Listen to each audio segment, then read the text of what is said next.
Olá, queridos, boa noite, na paz do Senhor.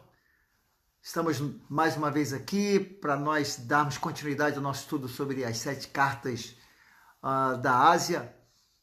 Hoje é caráter, chegamos da igreja e não deu tempo de se arrumar muito para ficar um pouco mais descontraído não na roupa.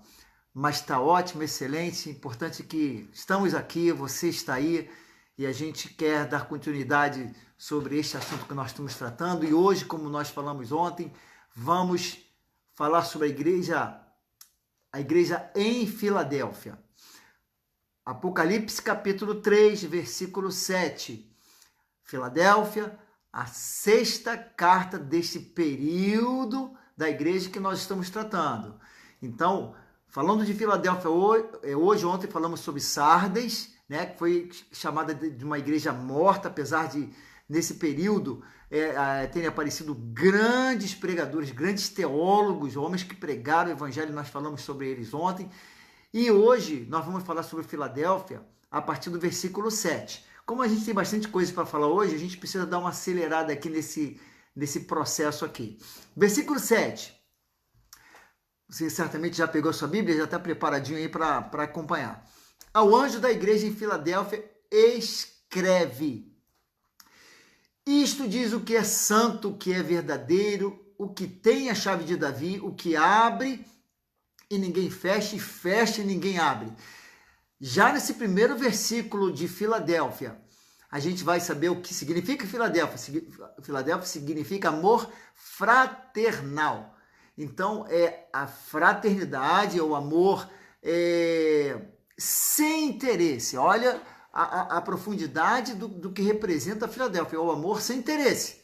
Ou seja, um amor sofredor, um amor que se interessa apenas pelas almas, pelo evangelho, pela palavra do Senhor. Então, a Filadélfia já vai representar algo muito importante, e é o que eu falei, que Filadélfia, a igreja que todo mundo quer ser.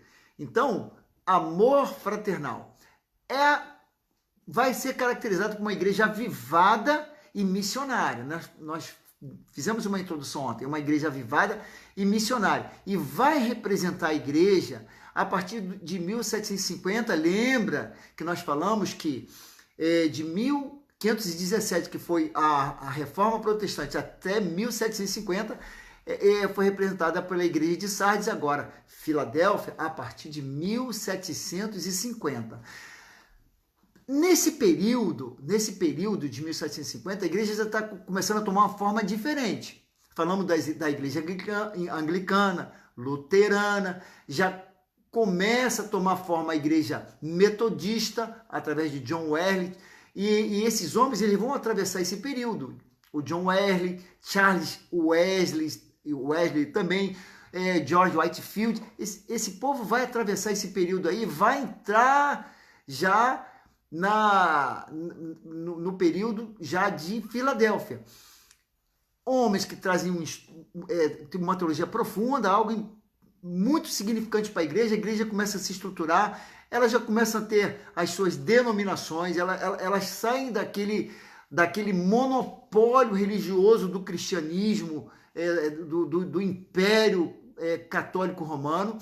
E talvez alguém dissesse: pastor, a igreja cristã, a igreja do Senhor, a igreja que passou durante todo esse período, aqueles que não apareceram,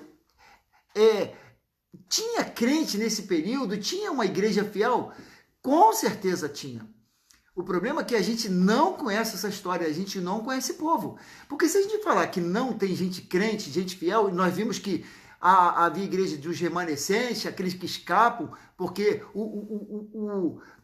a pressão teológica dos concílios, que foram inventando teologia que não estava escrito, falando aquilo que a Bíblia não diz, e foram colocando jugo sobre o povo não tinha conhecimento, não tinha acesso à Bíblia, e sabia através apenas dos bispos, dos padres, etc.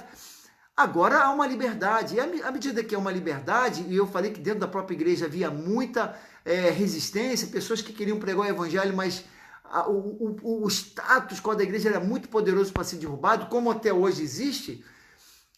havia pessoas salvas, havia pessoas crentes, e a gente vai ter surpresa com relação a isso aí, né? Eu estava lembrando, vindo da igreja para cá, lembrei de São Francisco de Assis, que deixou um legado lindo, né? Quem sabe nós vamos encontrar São Francisco de Assis lá na glória, mas esse período que passa a partir de 750, as igrejas estão bem estruturadas.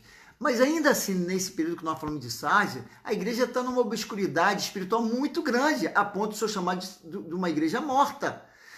Ela é uma igreja crescente, é uma igreja produtiva, uma igreja próspera, materialmente, mas espiritual é morta. Quando a gente chega em Filadélfia, o Senhor já vem dizendo o seguinte, olha, você tem a chave de Davi. Ter a chave de Davi é ter a chave da autoridade. É aquele que tem a chave do cofre, aquele que abre e ninguém fecha, fecha e ninguém abre. Esta é uma autoridade que o Senhor deu para a igreja, que o Senhor outorgou à igreja, não somos nós. Foi outorgado pelo Senhor da chave daquele rei Davi lá, que era o homem que mandava. Então a igreja, quando o Senhor nos ensina que o que ligarmos na terra será ligado no céu, é a autoridade que o Senhor outorgou à igreja dele. Tá? Então ela vai entrar nesse período de 1750 até o início do século XX, em que a gente vai começar a ver um monte de problema da igreja que a gente tem hoje. Então nesse período foi um período lindo, lindo, lindo da igreja, em que a igreja foi missionária, a igreja evangelizou o mundo todo. Quantos missionários saíram aqui no Brasil, por exemplo, Daniel Berg, Gunnar Wing, chegaram, missões pela Europa, missões pelos Estados Unidos, foi uma coisa linda para se ver. E no versículo 8, ele vai dizer, conheça as tuas obras, eis que tenho posto diante de ti uma porta aberta que ninguém pode fechar. Ah, queridos, a porta do inferno não prevalece contra a igreja. Presta atenção.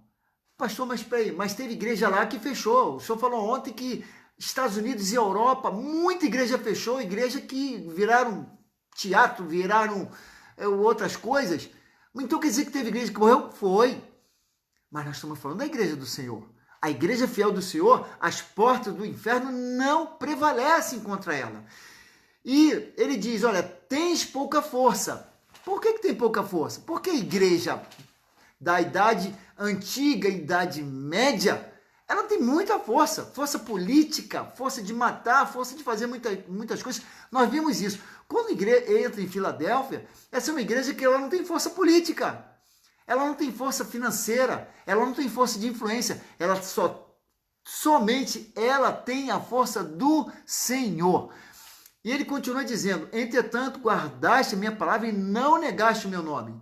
Queridos, esse período foi um período muito difícil mesmo, porque o status quo que estava estabelecido em toda a sociedade ocidental, e vamos partir da sociedade ocidental, era muito difícil de derrubar isso e, claro, evidente, se aparece uma outra pregação em cima do mesmo cristianismo, falando coisas que eles não falam, que eles falavam, há uma resistência e há uma não aceitação, até porque é uma sociedade que já está muito com isso incutido na sua mente.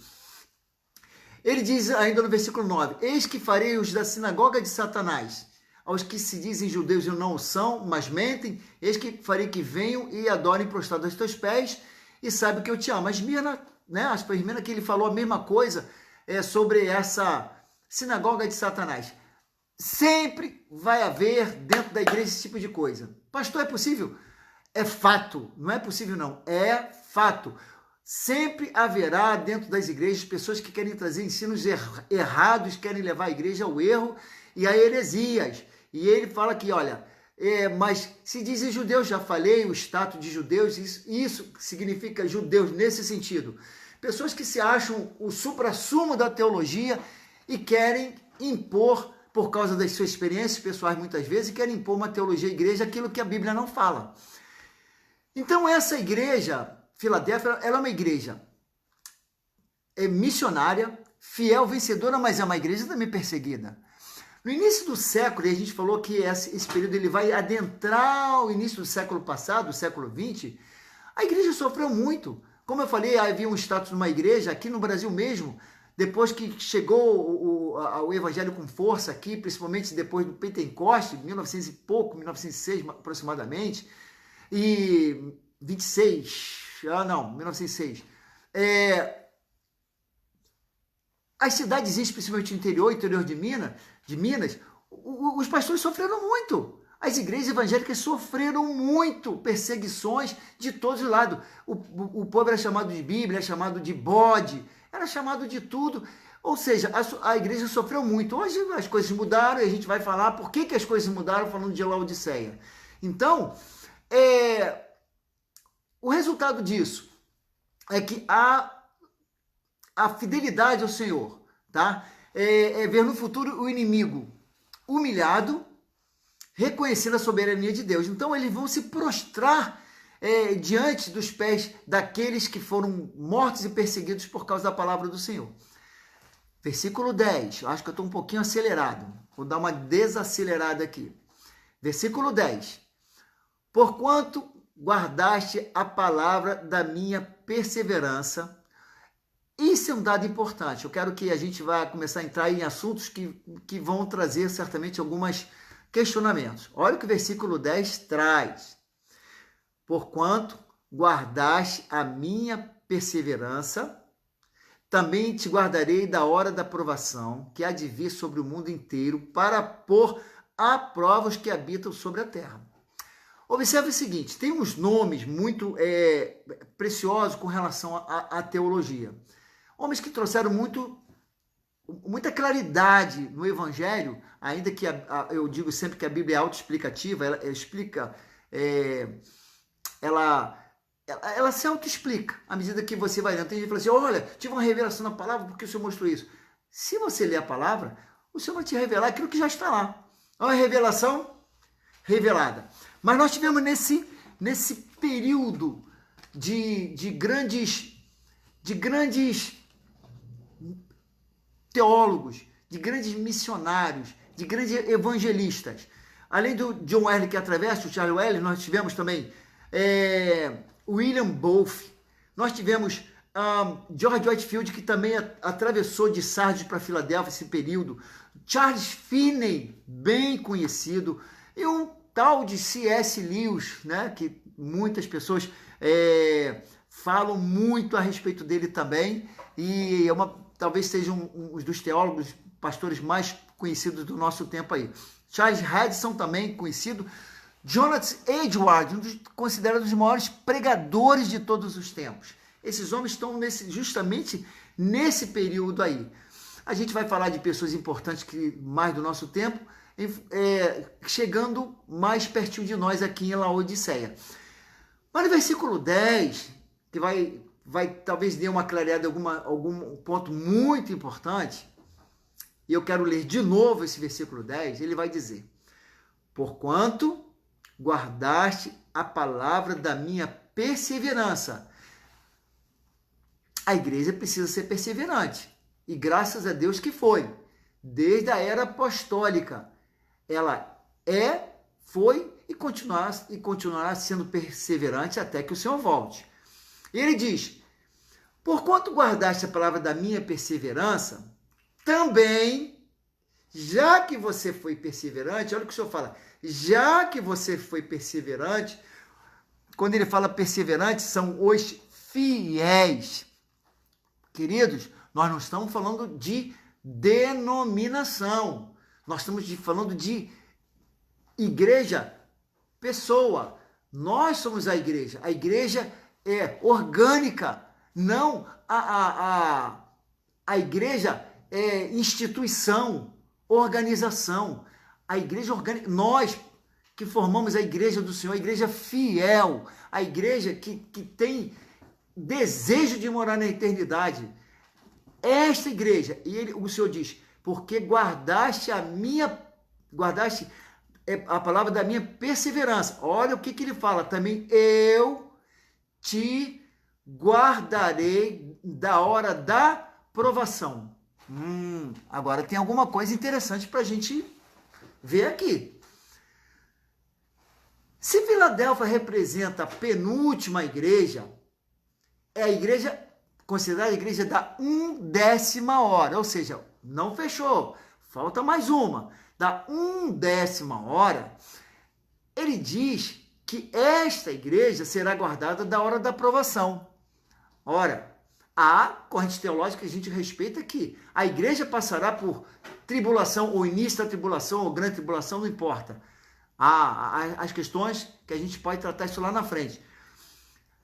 Ele diz que esta igreja vai ser guardada da hora da aprovação.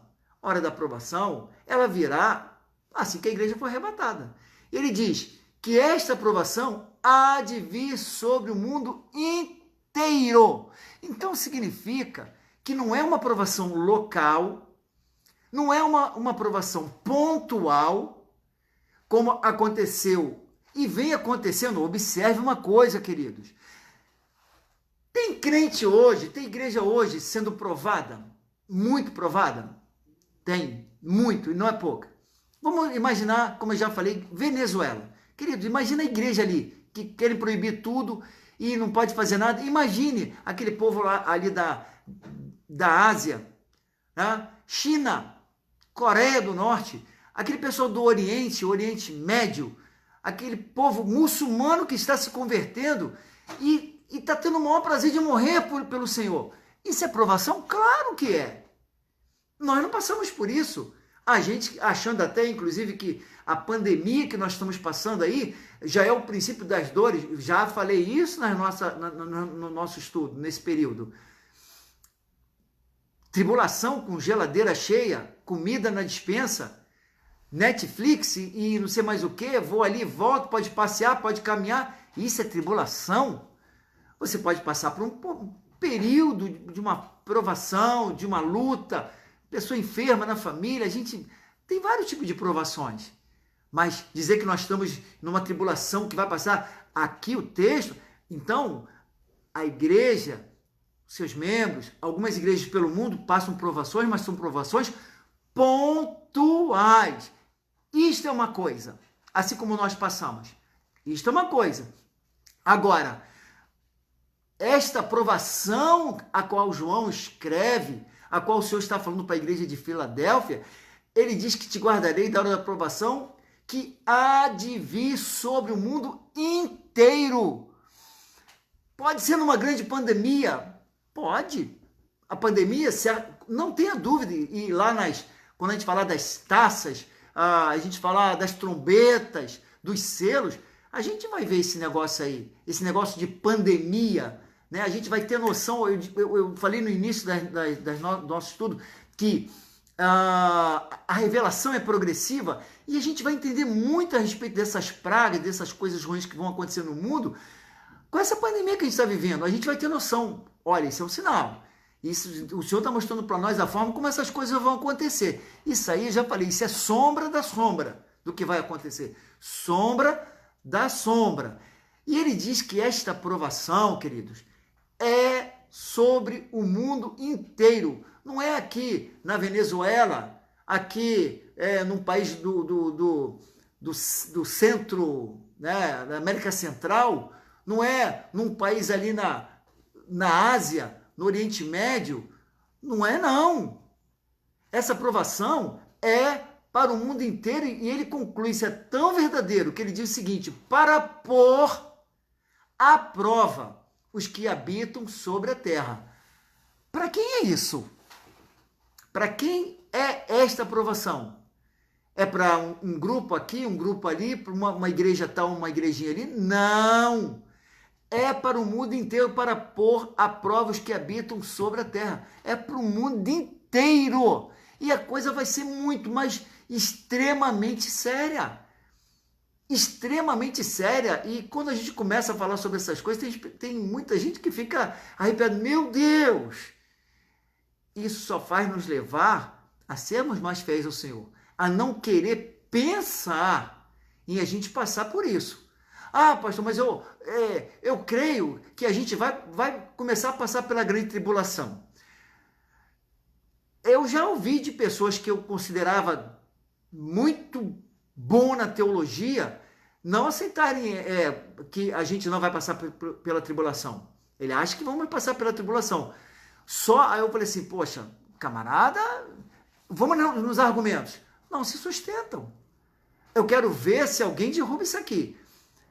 te guardarei da hora da provação, que há de vir sobre o mundo inteiro. Então, quer dizer, o Senhor vai guardar uma igreja que tem uma característica de fidelidade, que sofre, que é fraca em forças estruturais, econômicas, de influência, mas é forte espiritualmente. O Senhor está dizendo que vai guardar esta igreja, e a gente, e alguns acreditam que nós vamos passar por tribulação. Aqueles argumentos não se sustentam. Ah, porque uma trombeta, tudo aquilo que vai ser um grande evento tem uma trombeta. Foi assim no Antigo Testamento, e não vai ser diferente aqui no final dos tempos. Não será diferente, e a gente vai ver muitas trombetas tocando aqui, que a gente espera em Deus, tá? Espera em Deus, porque cremos, nós somos de uma linha pré-tribulacionistas. Claro, tem um meso-tribulacionista, pós-tribulacionista, tribulacionista, corrente de todos os jeitos, cada um com seus argumentos entendíveis, respeitáveis, mas eu creio que a gente não vai passar por essa grande tribulação, tá? Para pôr o mundo inteiro à prova. A nossa prova, queridos, presta atenção, a nossa prova é diária. Pastor, vai ter crente que vai passar por esta grande tribulação e vai ser fiel? Vai, mas depois do arrebatamento. Depois do arrebatamento, vai ter gente salva, vai ter crente salvo depois do arrebatamento? Vai, mas a história vai ser diferente. A história vai ser outra. O preço vai ser outro. A salvação vai ser em Jesus sempre. Ninguém vai ao Pai, ninguém vai a Ele próprio, se não for através de Jesus. Ninguém, porque Ele falou, eu sou a porta. Eu sou a porta. E essa porta, para ir ao Pai, tem que passar por Ele. Então, ninguém vai. Então, pastor, então depois que a igreja foi arrebatada, vai ter crente salvo? Vai. A gente vai ver isso lá na frente. Vai ter gente salva, sim. Mas não vai ser apenas com essa conversinha que a gente está tendo. Aceita Jesus, aceito, morreu, está salvo, vai para o céu. Está muito fácil. Está muito fácil. O problema é que a gente não valoriza isso. A gente acha que é muito difícil. Queridos, a gente não sabe o que é difícil. Difícil é irmãos nossos que estão morrendo agora lá, com um facão no pescoço, falando, nega, senão você morre. O cara não nega. Você não vai negar? Não. Arranca a cabeça do cara. Isso é prova. E quando a igreja for arrebatada, queridos, não vai ser diferente disso que eu estou falando aqui, não. É morrer derramando o seu próprio sangue. O Senhor vai poupar esta igreja da aprovação que vem o mundo todo. Quando ele fala, guardarei da hora da aprovação, isto é tribulação, que começa muito sobre a igreja, assim que a igreja for arrebatada. Começa sobre a igreja que ficou, porque vai ficar muito crente, conhece a Bíblia, e conhece, está escrito, tem um Apocalipse para ele saber o que aconteceu, mas ele vai saber, mas ele vai ter consciência também o preço que ele vai ter que pagar, para depois botar aquelas roupinhas brancas, que falam de santidade e pureza, mas elas são salpicadas de sangue. O Senhor vai guardar esta igreja é Filadélfia, tá? Primeiro aos Tessalonicenses, capítulo 10, primeiro aos Tessalonicenses, capítulo 10. Eu não deixei preparado aqui, mas você pode abrir aí na sua casa rapidamente para a gente poder dar uma olhada. Vou olhar aqui.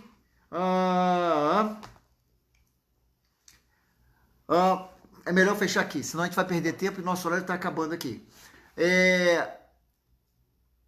Vai mostrar para nós, mais uma vez, que a igreja ela não passará por essa grande tribulação. Tribulação essa que será universal.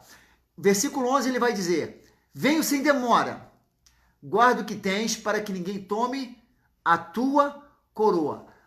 O Senhor vem sem demora. Observe.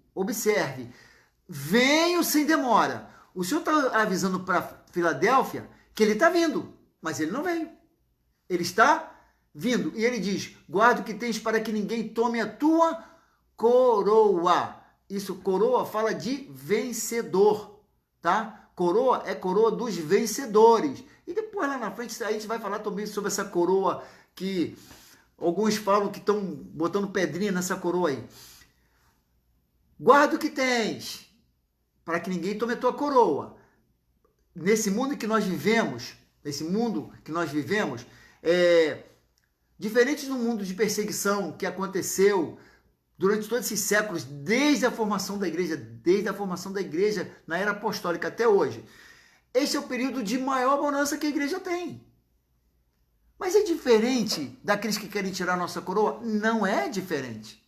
O tempo todo querem tirar a nossa coroa. E ele falou assim, olha, guarda o que tens. Então, este sem demora é porque o Senhor, ele está voltando, tá? O Senhor está voltando. Vou ler já aqui uma dúvida que chegou aqui para nós, tá? De uma ouvinte, Márcia Bia. Versículo 12. A quem vencer? Olha só, olha que promessa, queridos. A quem vencer, eu o farei coluna no templo do meu Deus. Olha o que o Senhor está falando. Farei coluna no templo do meu Deus, de onde jamais sairá. E escreverei sobre ele o nome do meu Deus e o nome da cidade do meu Deus, a Nova Jerusalém, que desce do céu, da parte do meu Deus, e também o meu novo nome. Então, olha só, queridos, que promessa, que promessa. Pastor, alguém que está na presença do Senhor na eternidade pode sair? Não sai mais, querido. Sabe por que não sai mais? Porque ele diz que a quem vencer, farei coluna do templo do meu Deus. O que é uma coluna? Coluna é a parte estrutural de uma obra, de uma construção, de uma casa, de um templo. É a parte estrutural. Você põe aquelas estruturas, né, chamadas sapatas, você sobe aquelas colunas de ferro e concreto. Ou seja, é a estrutura de uma construção.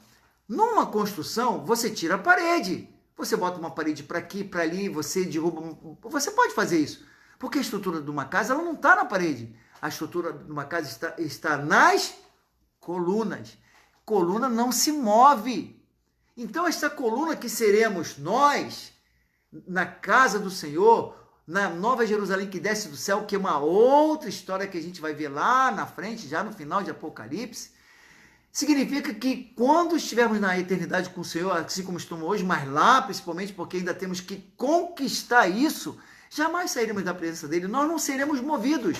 E ele diz isso e vai colocar o nome do Senhor sobre o nosso nome, o nome da cidade do nosso Deus, que é a cidade que desce dos céus, e ele vai ainda botar o nome do Senhor, o novo nome, que ele também colocará junto com o nosso nome.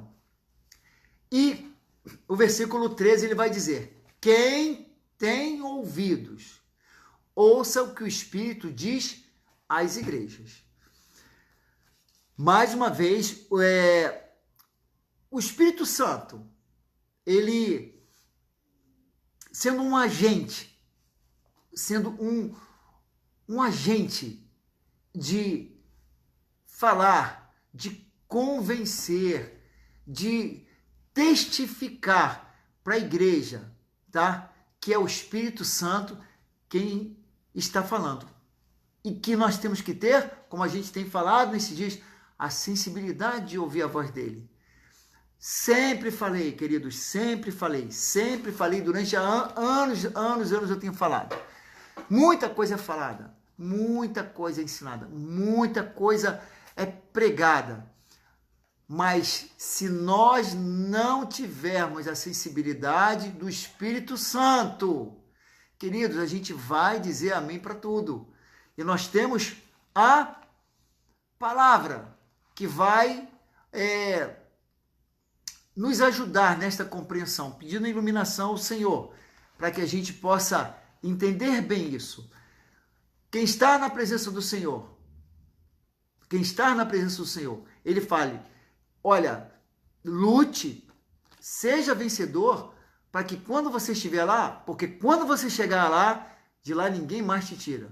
Você não vai ter influência para tirar ninguém, para você não sair por influência de ninguém, porque você vai ser uma coluna no templo de Deus. Há uma questão da irmã aqui, ela pergunta, irmã Márcia Bia, qualquer um vai ouvir a trombeta ou só os escolhidos? Depende da trombeta, irmã. Depende da trombeta. A trombeta ela é um ato que acontece na eternidade. Ele acontece nas regiões celestiais.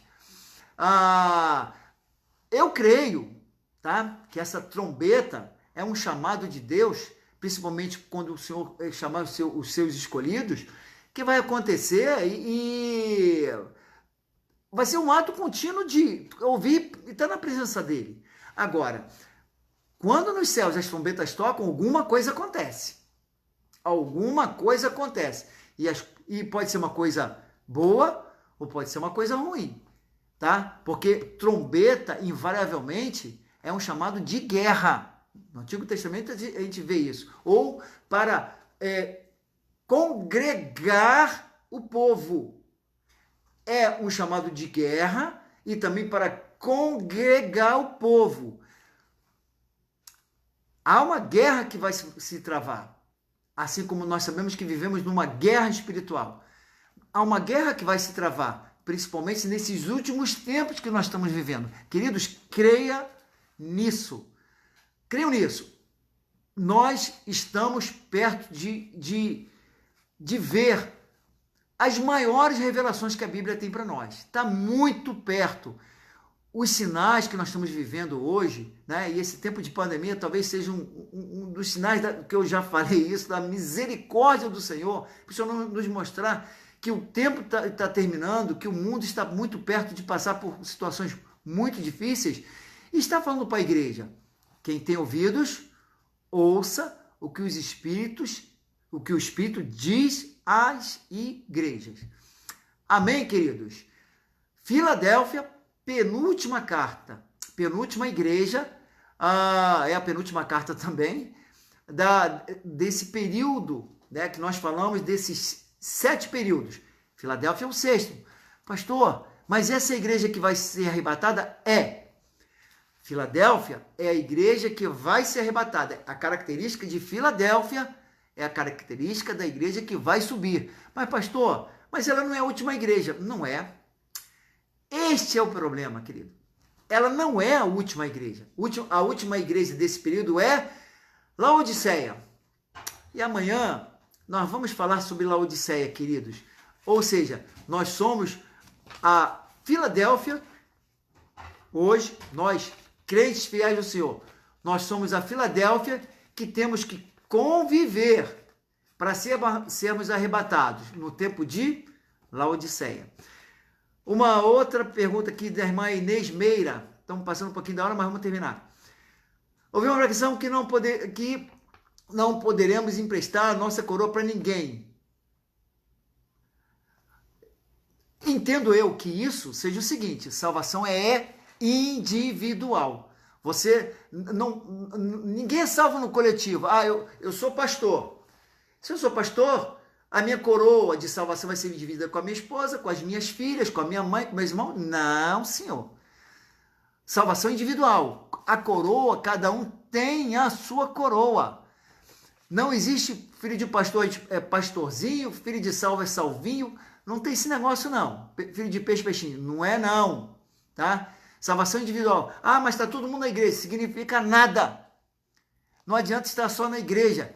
Tem que ser salvo. Tem que ter certeza e convicção da salvação. Isso é que importa. Se é filho de pastor, se é filho de não pastor, se é filho de pai de santo, se é mãe de filho. Isso não importa. Salvação individual. Nós não vamos levar.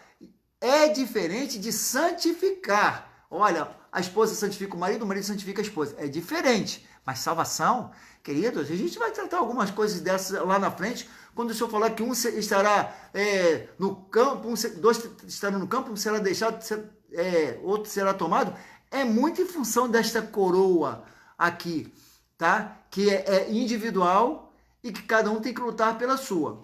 Qual é o nosso papel? Se eu tenho certeza da minha salvação, levar esta salvação a outras pessoas, a começar com a minha casa. Querido, Deus te abençoe.